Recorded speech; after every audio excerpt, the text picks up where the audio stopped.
ધમાલ ગમ્મત મજાક મસ્તી, અરે ધમાલ ગમ્મત મજાક મસ્તી ના કશાનું ટેન્શન, હસવા ઉપર આ જગ્યાએ નથી લાગતું રેશન. કુંવારા કોર્પોરેશન, હે કુંવારા કોર્પોરેશન, કુંવારા કોર્પોરેશન, કુંવારા કોર્પોરેશન, કુંવારા કોર્પોરેશન, કુંવારા કોર્પોરેશન.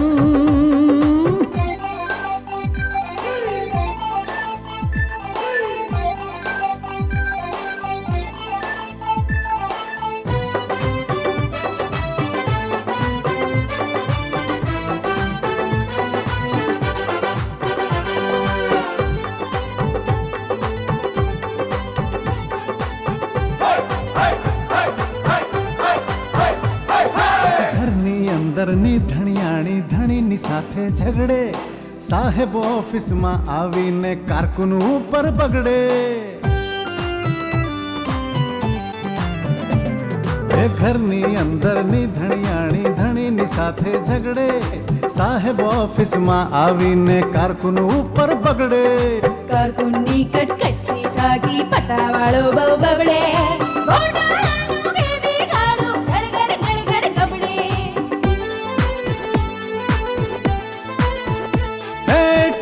ટપ્પા ફેંકમ ફેંકની ચાલે અહીંયા ફેશન, હસવા ઉપર આ જગ્યાએ નથી લાગતું રેશન. કુંવારા કોર્પોરેશન, કુંવારા કોર્પોરેશન, કુંવારા કોર્પોરેશન, કુંવારા કોર્પોરેશન, કુંવારા કોર્પોરેશન, કુંવારા કોર્પોરેશન. કાંજીને તે મોબાઈલ અપાવ્યો છે?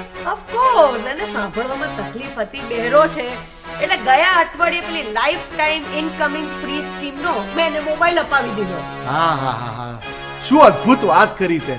એ લાઈફ ટાઈમ બહેરો છે, હે? એને રિંગ સંભળાતી નથી તો આપણો અવાજ સંભળાતો નથી, તો પછી એને મોબાઈલ આપવાની જરૂર છે. એટલા માટે કે મોબાઈલ છે ને એ વાઇબ્રેટર મોડ પર એના ખિસ્સામાં રાખશે, ગ્રર કરીને હલશે ને એટલે તરત ફોન ઉપાડી લેશે. 9 420 અદ્ભુત નંબર છે. હા, જોઈએ.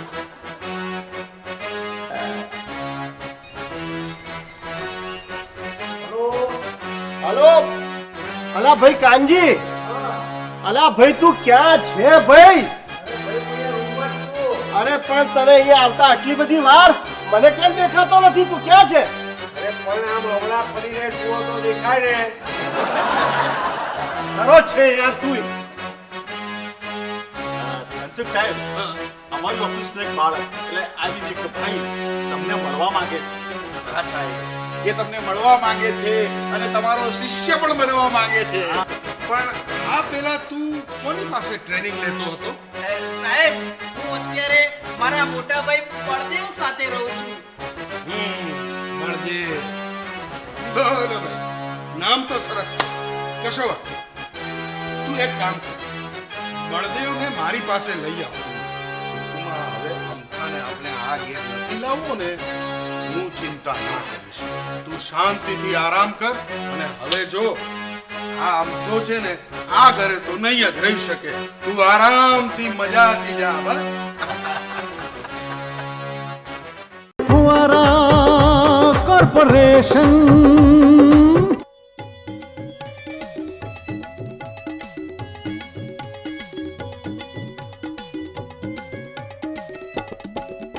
ના ના ને ના, મેં તને કેટલી વખત કહેલું કે તું જ્યાં રહે છે ત્યાંનું તું NOC એટલે કે નો ઓબ્જેક્શન સર્ટિફિકેટ લઈ આવ, પછી જ હું તને મારા ઘેર રાખીશ. ના ના, નહીં ચાલ. હા, નહીં ચાલ. એ પણ સાહેબ, હું જેના ઘેર રહું છું ને એ મારો મોટો ભાઈ છે અને એ મને NOC સર્ટિફિકેટ આપવાની ના પાડે છે. પૈસા માટે ના પાડે છે? બોલ ભાઈ. તમે જ એને પૂછી આવો ને સાહેબ. એટલે તું કેવા શું માંગે છે? હે, તનસુખલાલ ત્રિપાઠિયા, હું જઈ અને તારા માટે પેલાના ઘેર જઈ અને પૂછું એમ? હે? કેવી રીતે બને? એ કેવી રીતે બને? એ ના સાહેબ, હું તો શું વસ્તી ગણતરી વાળો છું? સાહેબ હું એવું નથી કહેતો સાહેબ. હું તો એમ કહું છું કે તનસુખભાઈ ત્રિપાઠિયા સાહેબ તો ખડતલ અને વીર છે, અને મારો મોટો ભાઈ તો આળસુનો પીર છે. પછી એ આળસુના પીરને મારે શા માટે મળવા જવાનું? અને એ તારા કારણે? બોલો ભાઈ. એ સાહેબ હું એવું નથી કહેતો. હું તમને એની પાસે જવાનું નથી કહેતો. હું એને અહીંયા ફરીથી ઉચકીને લઈ આવ્યો છું. ઉચકીને? હા.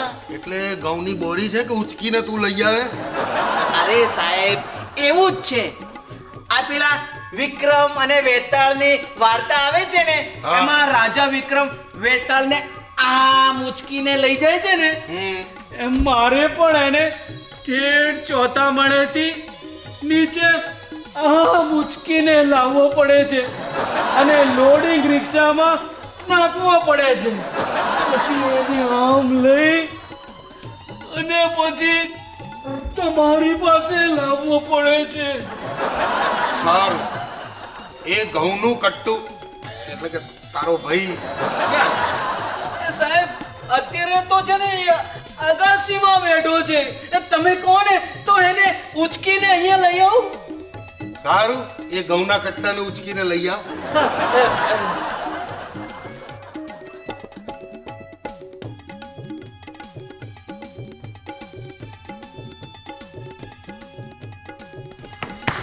આહાહાહાહા. ઓહો બળદેવભાઈ, આજે તો બહુ સ્ફૂર્તિમાં લાગો છો ને. કઈ હે? આજે હું બહુ સ્ફૂર્તિમાં છું. આ મારો ભાઈ એકદમ નખરોડ છે. એ સાહેબ આ જુઠ્ઠું બોલે છે. હું તો રોજે કાર્યરત જ હોઉં છું, અને આ મારો મોટો ભાઈ છે ને બોરિંગડાની જેમ પડ્યો જ રહે છે.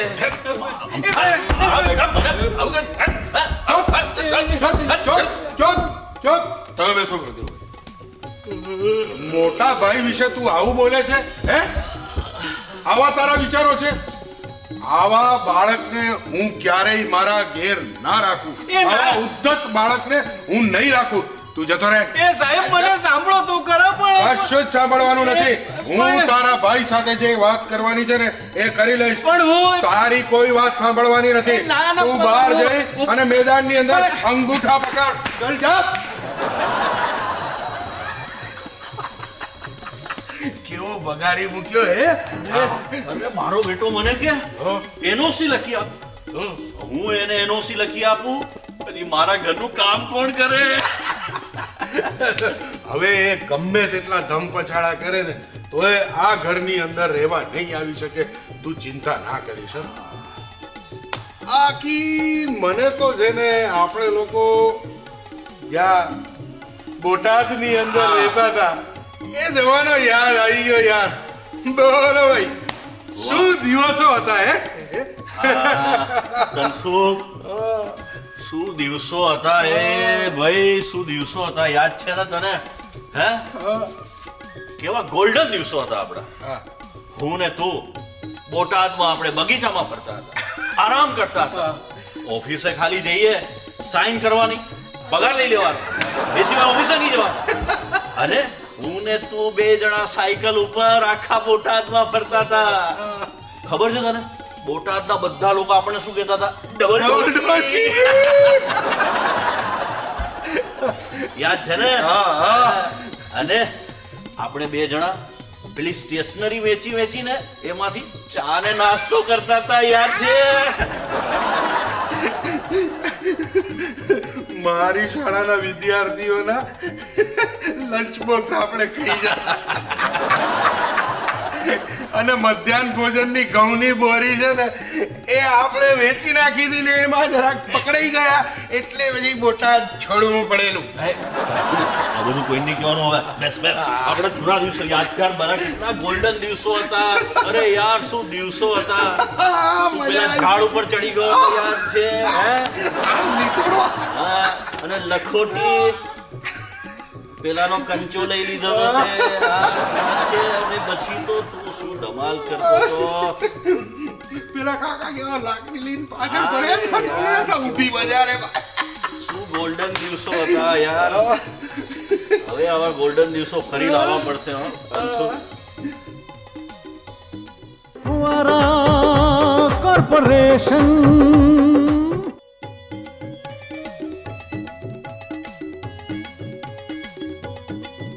Welcome welcome welcome. Good morning, madam. Good morning, everybody. Please sit down. Thank you. તમે બધા શાર્પ 11 વાગે અહીંયા ટચ થઈ ગયા એ વાતનો મને ખૂબ આનંદ છે. મેડમ હા? આમ તો અમે બધા 11:15 વાગે આવી ગયેલા. Really? હા, પણ તમે 11 વાગ્યાનો સમય આપ્યો હતો એટલે અમે એક્ઝેક્ટ 11 વાગે જ અંદર આવ્યા. How nice. એક્ઝેક્ટ સમય આવ્યા એ તો મને બહુ ગમ્યું કારણ કે મારા ડેડી કહેતા હતા કે માણસે એક્ઝેક્ટ સમય પર જ પહોંચવું જોઈએ. ખૂબ સાચી વાત છે હા. જો હું તમને એક દાખલો આપું. હવે 9:30 વાગ્યાની સિરિયલ આપણે 9:45 વાગે અથવા તો 9:15 વાગે જોઈએ તો એની તો મજા ના જ આવે ને. સાચી વાત છે. માણસે હંમેશા સમયને સાચવવો જોઈએ. જો માણસ સમયને સાચવે તો સમય માણસને સાચવે છે. મારા ડેડીની સમયબદ્ધતાની તો શું વાત કરું. એટલા બધા એક્ઝેક્ટ અને પરફેક્ટ હતા સમયની બાબતમાં. હું તમને એક કિસ્સો કહું. હા કહો મેડમ કહો. મારા ડેડી રોજ બપોરે 12 વાગે જમવા બેસે અને 12 વાગે એટલે એક્ઝેક્ટ 12 વાગે જમવા બેસી જ જાય. એક દિવસ ડેડીએ ઓર્ડર કર્યો કે આજે મારે રોટલી અને બટાકાનું શાક ખાવું છે અને એક્ઝેક્ટ 12 વાગ્યા એટલે ડેડી તો ડાઇનિંગ ટેબલ પર હાજર થઈ ગયા. હવે કોઈ કારણસર એ દિવસે 12 વાગે રોટલી અને બટાકાનું શાક તૈયાર થયું નહીં. ડેડી તો ડાઇનિંગ ટેબલ પર બેસી ગયેલા, સામે ખાલી થાળી અને ડેડી કે જમવાનું ક્યાં. પછી જમવાનું તૈયાર નહોતું એટલે ડેડીએ તો રોટલી જેટલો કાચો લોટ અને કાચા બટાકા ડાઇનિંગ ટેબલ પર મંગાવ્યા. પછી શું થયું ખબર છે? શું થયું મેડમ? શું થયું મેડમ? પછી તો ડેડીએ બસ એ કાચો લોટ અને કાચા બટાકા ખાઈ લીધા એ દિવસે. પણ સમય બરબાદ ના કર્યો. અગત્યની વાત એ છે કે ડેડીએ સમય બરબાદ ન કર્યો. અરે વાહ વાહ વાહ વાહ મેડમ શું સમયબદ્ધતા છે. સમયસર જે કામ કરે તે છે સાચો વીર. Like my dad. સમયસર જે કામ કરે તે છે સાચો વીર. ભૂંડની માફક જે પડ્યો રહે એ છે આળસુનો એક મિનિટ અમથાલાલ, આ સમયની ચર્ચા બહુ લાંબો સમય ચાલી નહીં? Yes, Mr. Rajgopal. સમયની ચર્ચામાં એટલે જેટલો સમય આપવો જોઈએ ને એટલો જ આપવો જોઈએ. એનાથી વધારે સમય ના આપવો જોઈએ. તમારી વાત સાચી છે. અચ્છા તો મિત્રો આજે આપણે શેના માટે ભેગા થયા છે તમને ખબર છે? Yes madam. પ્રવીણભાઈએ ગઈકાલે જે અમારું સ્ટિંગ ઓપરેશન કર્યું હતું ને એની ચર્ચા કરવા આપણે બધા અહીંયા ભેગા થયા છીએ. અને મેડમ અમે બધામાંથી કોઈ પણ તમારી માટે સહેજ પણ ખરાબ નથી બોલ્યા. હા મેડમ, આ પ્રવીણભાઈ છે ને તમારા માટે તો પેલું જ બોલ્યા હતા હો. પણ મેડમ અમે તો પેલાના બદલે પેલું જ બોલ્યા. મને સમજાઈ ગયું. એટલે કે પ્રવીણ મારા માટે ખરાબ બોલ્યો હતો અને તમે બધા ખરાબને બદલે સારું બોલ્યા હતા. રાઈટ? Yes right. આમ તો એ જ કહેવા માંગતો હતો મેડમ, પણ તમને કેવી રીતે ખબર પડી? અગ્ગા છે તમારા જેવા બધા જ એમ કહે છે ને. સાચી વાત છે. મેડમ સાચી વાત છે. મેડમ કેરી બુદ્ધિનો ઘણો ઊંચો છે આંખ. મેડમ કેરી બુદ્ધિનો ઘણો ઊંચો છે આંખ. મેડમ તો છે બુદ્ધિના બળિયા, આપણે છીએ સૌરાઠ. મેડમ તો છે બુદ્ધિના બળિયા, આપણે છીએ ના મેડમ, આ બધા છે ને અત્યારે તમને સારું લાગે ને એટલે આવું બધું બોલે છે. બાકી તમે ગેરહાજર હો છો ને ત્યારે કેવું કેવું બોલે છે ખબર છે? ગમે તેવું બોલે છે. એમ અમે મેડમ માટે ગમે તેવું નથી બોલતા, પણ મેડમને ગમે તેવું બોલીએ છીએ. ના મેડમ, હું તમને સાચી વાત કહું ને તો કેવું છે કે આ બધા લોકો જુઠ્ઠા છે. આ બધા લોકો છે ને માખડિયા છે. આ લોકોને ખબર પડી ગઈ હતી કે હું છે ને સ્ટ્રિંગ ઓપરેશન કરવાનો છું એમનું, એટલે આ બધા તમારા વિશે સારું સારું સારું બોલતા હતા. બાકી આ લોકો તમારા વિશે કેવું કેવું બોલે છે. એમ તો તમે મેડમ માટે કેવું બોલો છો ને એ બધાને ખબર છે. અમારી પાસે તો સાબિતી પણ છે. બતાવીએ? ટીનાબેન, બતાવો. એની શું જરૂર છે? એક મિનિટ.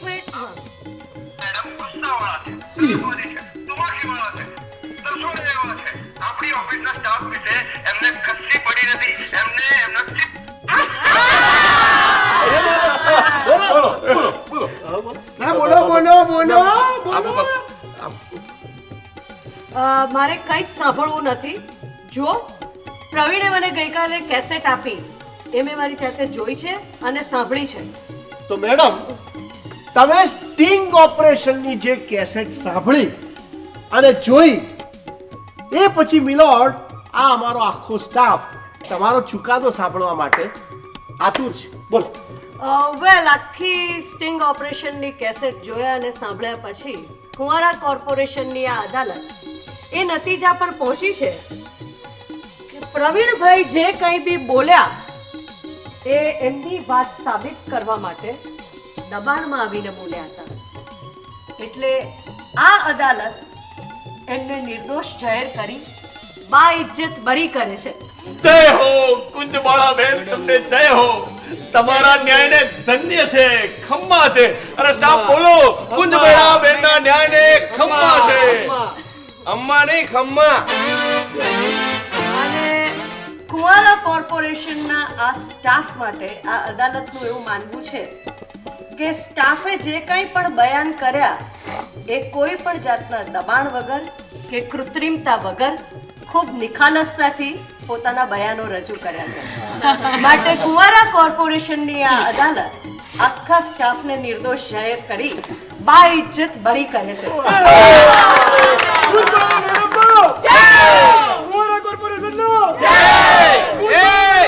કોર્ટમાં ઘોંઘાટ નહીં કરવાનો, સીટી પણ નહીં મારવાની. સાયલન્સ. પ્રવીણભાઈ, આજે એવું છે કે આ લોકો ઘોંઘાટ નથી કર્યા, આઈ મીન જે એ લોકોને નિર્દોષ જાહેર કર્યા એ વાતનો આનંદ રજૂ કરી. ફુવારા કોર્પોરેશનનો જય.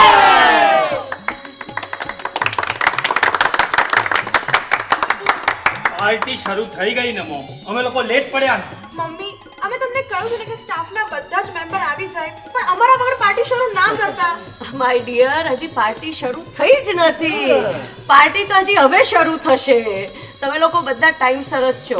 આપણે એક કામ કરીએ કે આજે આપણે બધા એક ગેમ રમીએ. એ ગેમનું નામ છે ઓળખાણ ગેમ. તો ચાલો આપણે રમીએ ઓળખાણ ગેમ.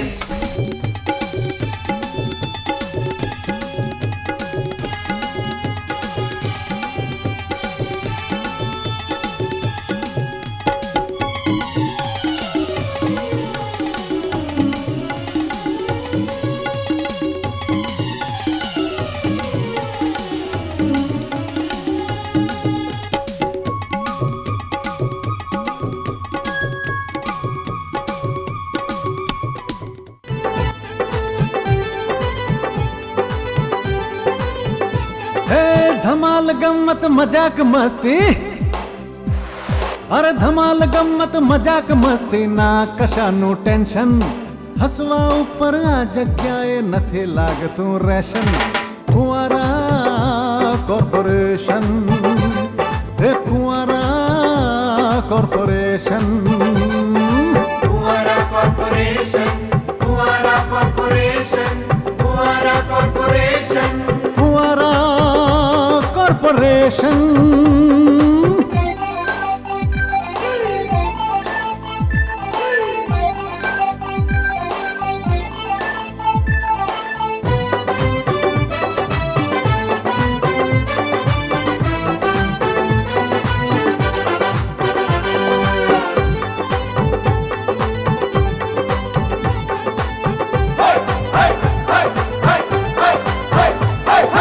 ઘરની અંદરની ધણિયાણી ધણીની સાથે ઝઘડે, સાહેબ ઓફિસમાં આવીને કારકુન ઉપર બગડે.